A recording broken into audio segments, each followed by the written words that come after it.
Hello guys, today talking about the box office. We'll be talking about all from Bad Boys for Life to February, and we'll probably be talking about the increase in Once Upon a Time Hollywood as well, because they noteworthy increase in theaters it got. So the first movie is actually overperforming is Bad Boys for Life. This movie is projected to open around 35 to 45 million. And they also have it goes $97 million worldwide, and it's not including the 4-day weekend as well, whereas of course the 4-day weekend since tomorrow will be a holiday, excuse me. But of course, this movie has grossed 50 and 9 million, which is basically this box office is already 2020's box office is already on a strong start. This movie has already overperformed at the box office. It's gonna probably make back its money at a $90 million budget, and last few weeks, it was kind of like movies that were that no one was gonna watch. Movies, no major movies. Underwater was like the first major movie. It had Kristen Stewart, so it was expected to flop because it had Kristen Stewart in it. But Bad Boys for Life has grossed $97 million within its first weekend, which is pretty good for a franchise that is, at the most has only grossed 214 million worldwide. So that's basically about Bad Boys for Life. It's doing pretty well at the box office, and we're moving on. Because the second Bad Boys movie has grossed 214 million worldwide, so of course it's doing pretty well. Next box office disappointment called Dolittle. No one wants to see this movie. It's not interesting to me. I don't want to see it, okay? Some people kept telling me, oh, it's gonna do well because, and of course, the critics are expecting us to go $45 million, but this is a box office failure. As I predicted, box office disappointment. Doolittle's a box office failure. No one's watching this movie. It is a box office disaster, and it's understandable why no one wants to watch this movie.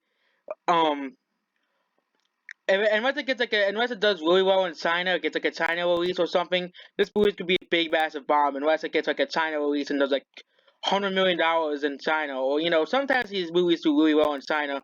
I just don't think Doolittle's gonna do well at all worldwide. So this movie is basically a big bomb, which is surprising because it's the first PG kid movie of the year, but obviously a movie that the same audience is taking away from Doolittle. Next is 1917. It's a war movie about World War One. This movie has passed 138 million worldwide. It is inching towards success. This movie is still and it needs around 30 to 80 million dollars more, but I think it will make back its money at the end. It will pass 100 million domestically and 100 million internationally. So 1917, I think, will end up being a box office success. It only dropped 40%, and the awards are going to actually help this movie do better, do really well at the box office as well. So 1917 is still performing really well. It is beating Star Wars still, and you know next is Jumanji. Jumanji actually is continuing to do really well. It has passed 700 million worldwide, which is pretty great for Jumanji. The franchise is one of the only three Hollywood not Disney movies to pass 700 million at the box office, or Disney affiliated movies. Jumanji, The Next Level, Fast and the Furious, and Joker. So this movie is doing pretty well for not having Disney's logo on the cover. Okay, hopefully 2020 is much more better with the box office than this year.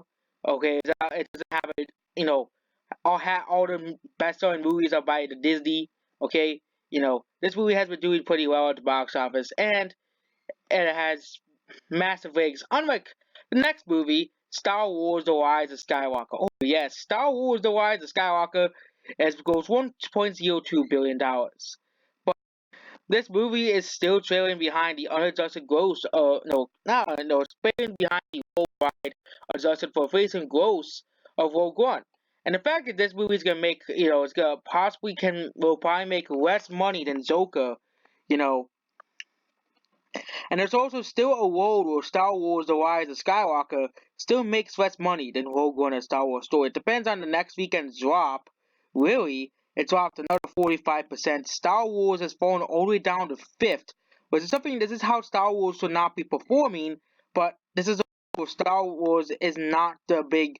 It's still, and of course, you can have these Disney fanboys saying, "Oh, it passed $1 billion, so it's a massive box office success because it passed $1 billion." They all have these Disney fanboys cheering around Star Wars, but really, this movie is not really doing as well as it should be. Okay, it's still a box office success, but it should be doing the same number as Endgame. Okay, Endgame, it should be doing Endgame numbers. Okay, Star Wars will be doing that around. Okay, that around that much. Okay. Next is just Mercy, Brie Larson's in it, so of course it's not doing as well as they want it to be because it has Brie Larson in it. Okay, Brie Larson is, a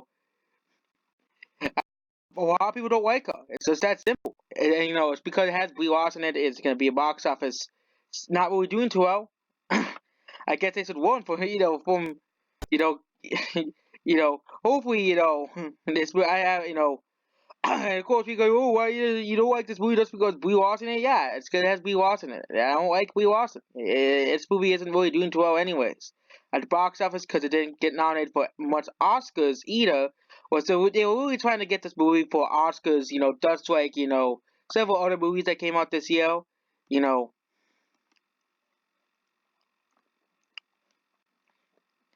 Next is Little Women. Oh yes, this movie is somehow is still doing well at the box office. Somehow people are so interested in seeing the same movie, the same story they have seen the 5 times. Okay, I say, oh, Hollywood's unoriginal.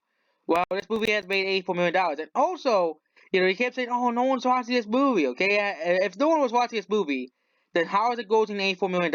Okay, and its box office run is not over yet either. Okay, it has lost beaters probably for to the new movies, but this movie somehow is still making money. You know, considering that it's a movie, it should be doing worse. But I think this movie, if this movie kind of like Star Wars was saved by the holidays. Okay, but at least during like June or July, this movie was bombed at the box office because no one wanted to go see it, and all the SCWs have been like, see, people don't want to watch movies about women. Okay, how dare you? Okay, you know. And next is Knives Out, which surprisingly is still making money. Knives Out is making more money now than Frozen 2 by the weeklies now. Knives Out is despite it being made by Ruin Johnson, is still a great success. And hopefully, this convinces that people will want to see Ruin Johnson movies that does not have the Disney logo and Star Wars logo on it. Okay, you know. And also, there's only one bad thing that it's gonna convince. Oh, Catholic kids can say, "Oh, look, people like Ryan Johnson." Okay, the critics and are giving this a massive good reviews. Okay, it's it's proof. Yeah, the band, we're wrong. Okay. Next is like a boss was dropped 62%. This movie's a box office failure. No one wants to see it. Okay. This movie had like a $40 million budget. No one wants to see it because the woke feminist movie that nobody cares about. And just look at these wigs. These wigs are terrible. Okay. The first major hit of the year is Bad Boys, which it's funny. Next is Frozen 2. This movie has grossed now past $1.4 billion, which this movie is now, I think, the highest grossing, no, it's the second highest grossing anime movie of all time. Actually, the Lion King remake actually is the highest grossing anime movie. It's not going to gross the same as the Lion King remake as well, but it's still, because of how overrated the Frozen franchise is, how overrated this entire franchise is, I actually should not be surprised that this movie passed $1.4 billion because Frozen is one of the most overrated franchises on the face of the planet. Okay, you can fight me all you want, but it's the truth there. Okay, Frozen is the most overrated movie franchise of all time. Okay, probably in all of history. You can slap Frozen, and they'll probably make Frozen free, and it'll probably go $2 billion because all the same people who watched the first two will go watch anyways. And next is Underwater. No one's watching this. Kristen Stewart has another box office failure on her hands. She's box office poison. No one wants to see her movies. Okay, this movie is a box office disaster. Okay, this movie has a $75 million budget, and no one's going to go see it. So Kristen Stewart has another box office disaster on her hands. Okay. Underwater is a box office failure. No one wants to see it. Okay, it's another disaster for Kristen Stewart, which is good for us because we don't like Kristen Stewart. Okay, next is Spies in Disguise, which unsurprisingly no one's watched this movie. Okay, it's another Disney failure. Okay, Underwater as well is a Disney failure. Okay, They want to rename Fox Studios, and no one's watching Disney Fox movies because they all suck. Okay, you know, Fox's movies before Disney owned them were much better. But Spies in Disguise is another box office disappointment, and I won't be surprised if Disney wanted this movie to fail so he could close down Blue Sky Studios and open, a new animation studios that is basically makes this garbage princess movies that will make $1 billion because while we'll go see them. Okay, next is Parasite, which got back onto the list. This is a South Korean movie. It got nominated for some Oscars, so it got into more theaters because they probably see that more people are going to be interested in this movie. So of course the interest for this movie is going to go up because of the Oscars, and this movie gained a lot of theaters. It's doing pretty well, especially for a Korean film. Yes, if probably one of the highest grossing foreign films of all time. Next is Red Wing with You, which is a Japanese movie. It made $179 million worldwide. I never heard this movie until today. You know, this movie made 4 million domestic, more than the entirety of Arctic Dogs and Playmobil movie combined. That's just funny. Okay, next is Jojo Rabbit, which is about a certain mustache man. Okay, we can't say his name, but it's about a certain mustache man, a certain conflict, and human history. This movie made a million dollars. It does have Scarlett Johansson in it, so probably good. That's probably one of the reasons to go see it because that's Scarlett Johansson in the movie. Probably one of the only reasons to see it. Okay, next is For Vivare, which gained back its feeders. For Vivare is at 250 million worldwide. Sadly, international audiences just don't want to see this. I don't know why they don't want to see it. I'm surprised that China doesn't want to see this movie, considering that they have, considering they'll sell out millions of dollars for all the Fast and the Furious movies, make those movies past $1 billion, and even the worst Fast and the Furious, at least, popular of the newer ones that came out in China, the newer one that, Hobbs and Shaw made at least $240 million in China alone, which, I think they missed some opportunity by not releasing in China. And last is Once Upon a Time Hollywood, which got a massive increase in the theaters, despite coming out on Blu-ray and just instead of saying, oh, it's like you can buy it on Blu-ray. Somehow this movie is still in theaters despite coming out in July. This movie had very great legs for a movie, and that's basically it. Goodbye.